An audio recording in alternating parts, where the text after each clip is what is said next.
पाकिस्तान और इंडिया के दरमियान जब से एयर कॉम्बैट हुआ जिसमें पाकिस्तान की जानिब से कामयाबियों का दावा किया गया, लेकिन भारत की जानिब से ये बात दबाई जाती रही, छुपाई जाती रही, ये कहकर कि नंबर अहमियत नहीं रखते, या वक्त आने पर हम तफसीलात बताएंगे। जब उनसे आलमी मीडिया ने तफसीलात पूछी, हमारे वज़ीर आज़म अलबत्ता दावा करते रहे और बताते भी रहे कि पाकिस्तान ने कितने तैयारे भारत के गिराए हैं, जिसके बाद भारत को जगहसाई का सामना तो था, लेकिन जख्मों पर नमक पाशी डोनाल्ड ट्रंप की जानिब से बारहा की जाती रही सीज फायर का क्रेडिट लेकर भारत की जानिब से उसको उस तरह से डिनाई नहीं किया गया, बल्कि ये कहा गया कि पाकिस्तान और भारत के दरमियान कोई तीसरा नहीं आया सीज फायर के लिए। दबे लफ्जों में ही ये बात की जाती रही। लेकिन सेठी साहब, अमेरिकन प्रेसिडेंट डोनाल्ड ट्रंप जो छेड़खानी करते रहते हैं बार बार सीज फायर का तस्करा करके, लगता था कि आहिस्ता आहिस्ता वो इससे पीछे हट जाएंगे, लेकिन वो उससे पीछे हटने के बजाय एक कदम आगे गए और उन्होंने एक डिनर पर यह कह दिया कि पाकिस्तान ने 5 भारतीय तैयारे गिराए हैं, जैसे वो ये मेंशन करना चाह रहे थे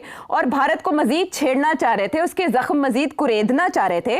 लेकिन एट द सेम टाइम कल मैंने आपसे तबसरा लिया कि रेजिस्टेंट फ्रंट का नाम डाला, टेररिस्ट लिस्ट है उसके अंदर अमेरिका की जानिब से, वो तो भारतीय मौक़िफ़ की तायीद थी। आपने कहा कि भारत को दाना डाला गया है। आज अमेरिकन प्रेसिडेंट का भारत के मुंह पर जनाटेदार थप्पड़ मारना, 5 तैयारों के गिरने का तस्करा करके, पॉलिसी है क्या अमेरिका की जिम्मे में? बिल्कुल बड़ी इंटरेस्टिंग डेवलपमेंट्स हो रही हैं। पहली बात यह है कि मेरा ख्याल है उन्होंने पाकिस्तान का नाम नहीं लिया, ना ही हिंदुस्तान का नाम लिया। उन्होंने कहा 5 तैयारे गिरे हैं जी। अच्छा तो जाहिर है क्योंकि सारी दुनिया तो यही कह रही है कि पाकिस्तान ने 5 तैयारे गिराए हैं और पाकिस्तान भी यही कह रहा है हमने इंडिया के 5 तैयारे गिराए हैं, और इंडिया के डिफेंस ऑफिशियल्स ने यह भी तस्लीम किया है कि हमारे तैयारे गिरे हैं, लेकिन नंबर और इंडिया ने और नंबर अहमियत नहीं रखते। मगर इंडिया ने किसी स्टेज पे ये नहीं कहा कि उन्होंने पाकिस्तान का एक भी तैयारा गिराया है। इंडिया ने ये कभी ये बात नहीं कही। तो इंडिया ने ये बात जरूर कही आयशा कि हमने उनके अड्डों के ऊपर हमले किए हैं और उन्हें वहां काफी तबाही की है, मगर उन्होंने ये कभी नहीं कहा या क्लेम किया कि इंडिया ने पाकिस्तान का कोई तैयारा गिराया है। तो इससे ये फिर जाहिर हो गया कि डोनाल्ड ट्रंप जो जिक्र कर रहे हैं वो इंडिया के जो 5 तैयारे गिरे हैं उसी का जिक्र कर रहे हैं, जो कि पाकिस्तान का भी क्लेम है। अब मैं देख रहा था इंडियन मीडिया और इंडियन ट्विटर के ऊपर बेचारे वो कह रहे हो जी हमारा नाम तो नहीं लिया, उन्होंने ये तो नहीं कहा कि पाकिस्तान ने इंडिया के गिराए उन्होंने तो नाम ही नहीं लिया वगैरह वगैरह। अब अगर इस किस्म की सूरत हाल है तो इसका ये मतलब है अभी भी हिंदुस्तान की पब्लिक या हिंदुस्तानी जो है वो अभी भी तस्लीम करने के लिए तैयार नहीं है, और ये बड़े अफसोस की बात है, बिकॉज ये इट्स अ डिल्यूजन। इसी किस्म की डिल्यूजन में इंडिया की जो फॉरेन पॉलिसी है वो मुब्तला है। अब इस इशू ये है, जो आपका सवाल है कि क्या डोनाल्ड ट्रंप गेम क्या खेल रहा है इंडिया के साथ जी, और नरेंद्र मोदी के साथ खासूसन क्या गेम खेल रहा है। एक तरफ अब पहले उसने ये 1 दफा नहीं 20 दफा 22 दफा 23 दफा यही बात कही है कि मैंने करवाया सीज फायर, हालांकि नरेंद्र मोदी कहता है नहीं हमने नहीं, इसने नहीं कराया। नंबर 1 वो लगा हुआ है वो अपनी। दूसरी तरफ आपने पॉइंट आउट किया कल कि जी उन्होंने ये रेजिस्टेंस फ्रंट के बारे में होकर कह दिया हाँ ठीक है हम कहते हैं कि ये टेररिस्ट ग्रुप है और ये लश्कर तैयबा का है, मगर फिर भी पाकिस्तान का नाम नहीं लिया। मगर फिर भी हिंदुस्तान बड़ा खुश था कि चले जी हमारी कोई बात तो मानी है उसने, और मैंने आपसे कहा कि दाना डाल रहे हैं, कोई ऐसी बात नहीं। आज उसने फिर जैसे आपने बताया कि उन्होंने अब ये कह दिया ये 5 जहाजों की बात कर रही है, जबकि इंडिया खुद तस्लीम अभी नरेंद्र मोदी करने के लिए तैयार नहीं है और इंडिया तो अभी भी किसी बैठे हुए हैं। तो इसका मतलब क्या है कि डोनाल्ड ट्रंप गेम क्या खेल रहा है इंडिया के साथ जी। मैं आपको बताऊं बड़ी सीधी सी गेम है और जिसका उन्होंने ऑलरेडी इशारा कर दिया है। मैं कल ही किया उन्होंने बड़े वाज़े तौर पे ये कह दिया है कि ब्रिक्स को हम नहीं खड़ा होने देंगे। ब्रिक्स जो है अगर वो कोशिश करेगी कि किसी तरीके के साथ अमेरिका और वेस्ट के खिलाफ कोई महाज बनाए तो हम नहीं होने देंगे।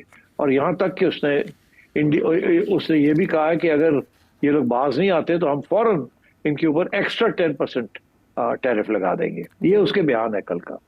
अब इसका ताल्लुक क्या है इंडिया के साथ? इसका ताल्लुक ये है कि BRICS is Brazil, India, China, Russia, China और बाद में साउथ अफ्रीका जी। तो ब्रिक्स में India is a founding member of BRICS. तो ये धमकी जो वो दे रहा है, वो चाइना को उसने क्या धमकी देनी है, रूस को उसने क्या धमकी देनी है, वो तो वैसे ही उसकी धमकियों के बाहर है। और साउथ अफ्रीका ने तो आके इतनी सख्त तनकीद की है इसराइल की यूनाइटेड नेशंस के अंदर कि इन्होंने साउथ अफ्रीका को एक्सपेल करने की भी बातें की है अमेरिका ने, कि हम डिप्लोमेटिक रिलेशन खत्म करते हैं साउथ अफ्रीका के वगैरह वगैरह। तो ये इंडिया और रशिया, चाइना, साउथ अफ्रीका, ये तो वैसे ही उसकी बैड बुक्स में है। और तो अब सूरत हाल ये है कि ये इंडिया की तरफ इशारा है। और क्या इशारा है? ब्रिक्स वालों ने ये है एज अ प्लेटफॉर्म पे कि डॉलर जो है उसके बरक से एक और करेंसी होनी चाहिए। ये दुनिया की जो डिपेंडेंसी है ऑन द डॉलर, ये कम होनी चाहिए जी। और हम एक और करेंसी बनाएंगे। ये भी ब्रिक्स का एक एजेंडा है, चाइना रशिया का specially. Not de dollarization but another currency to weaken the dollar, मुतबादिल। तो अब हाँ, मुतबादिल और ऑल्टरनेटिव या सिमल्टेनियस एक और करेंसी। अच्छा। एक जमाने में आयशा पाउंड स्टर्लिंग और डॉलर साथ साथ चलते थे, यूके की करेंसी और डॉलर साथ साथ चलते थे। मगर फिर पाउंड बहुत कमजोर हो गया तो इसलिए वो साथ साथ नहीं चल सके। और वैसे भी they're all European currencies, euro, pound sterling and the dollar, तो आपस में लिंक था इनका। मगर ये जो करेंसी बनाने जा रहे हैं चाइना और रशिया, और ये जो स्विफ्ट बैंकिंग सिस्टम को खत्म करके एक नया बैंकिंग सिस्टम बना रहे हैं, जिसके अंदर आप अमेरिकन बैंकिंग सोर्सेज के जरिए नहीं जाएंगे ट्रांसफर्स ऑफ मनी, और तो आप एक और बिल्कुल ऑल्टरनेटिव फाइनेंशियल सिस्टम भी बना रहे हैं। इसके साथ डॉलर बहुत कमजोर हो जाएगा, डिवैल्यू हो जाएगा, क्योंकि लोग फिर तजारत जो है वो डॉलर में इतनी नहीं करेंगे जितनी इनकी नई करेंसी में करेंगे। और ये ब्रिक्स बढ़ता जा रहा है, पहले 4 थे, फिर 5 हुए, अब पता नहीं और कितने लोगों ने अप्लाई कर दिए, तो पूरा एक ब्लॉक बन रहा है। अच्छा, डोनाल्ड ट्रंप बहुत अपसेट है। उसने कल यही कहा है कि ये ब्रिक्स वाले जो है ना, मैं इनको सॉर्ट आउट कर लूंगा, इनका ख्याल है ये डॉलर को कमजोर करेंगे, एक और करेंसी बनाएंगे, मैं इनको देख लूंगा। और ये ब्रिक्स वालों को मैं वार्निंग देता हूं कि मैं इनके ऊपर 10% और टैरिफ चढ़ा दूंगा। और बेसिकली वो इंडिया को ये कह रहा है, वो इंडिया की तरफ इशारा कर रहा है कि देखो, तुम इस वक्त एक किश्ती नहीं, तुम तो 3-4 किश्तियों में बैठे हुए हो, ये बंद करो, हमारी किश्ती में आके बैठो, जैसे आपने हमारे साथ वादा किया हुआ है। हमारी किश्ती है क्वाड, एंटी चाइना क्वाड के अंदर आके आपने बैठना है। आप तो ब्रिक्स में भी बैठ गए हैं, आप SCO में भी जाके बैठ गए हैं, आप RIC में भी बैठ गए हैं जाके। ये सारे जो हैं दे साउथ, ग्लोबल साउथ इंस्टीट्यूशंस। तो Donald Trump and they is very upset. ये इंडिया गेम क्या खेल रहा है?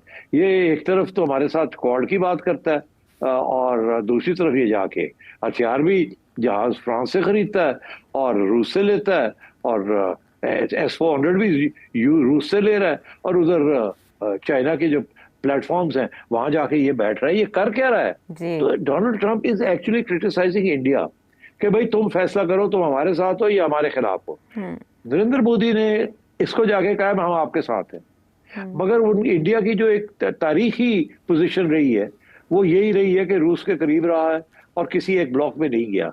अब उसके लिए प्रॉब्लम आ गई, अब वो जबरदस्ती उसको खींचा जा रहा है इन दी अदर ब्लॉक, जिसके अंदर ईरान भी है, टर्की भी है, वगैरह वगैरह। और इंडिया जो है इज इन डिफिकल्ट सिचुएशन, और ये डोनाल्ड ट्रंप उसको खींच रहा है कि आप वापस आओ क्वाड के अंदर, इनको छोड़ो।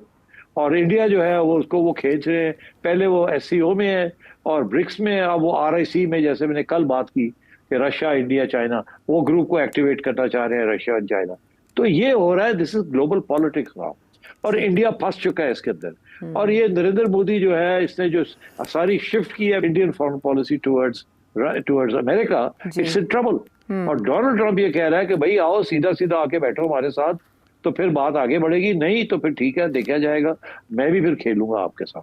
That's what's happening.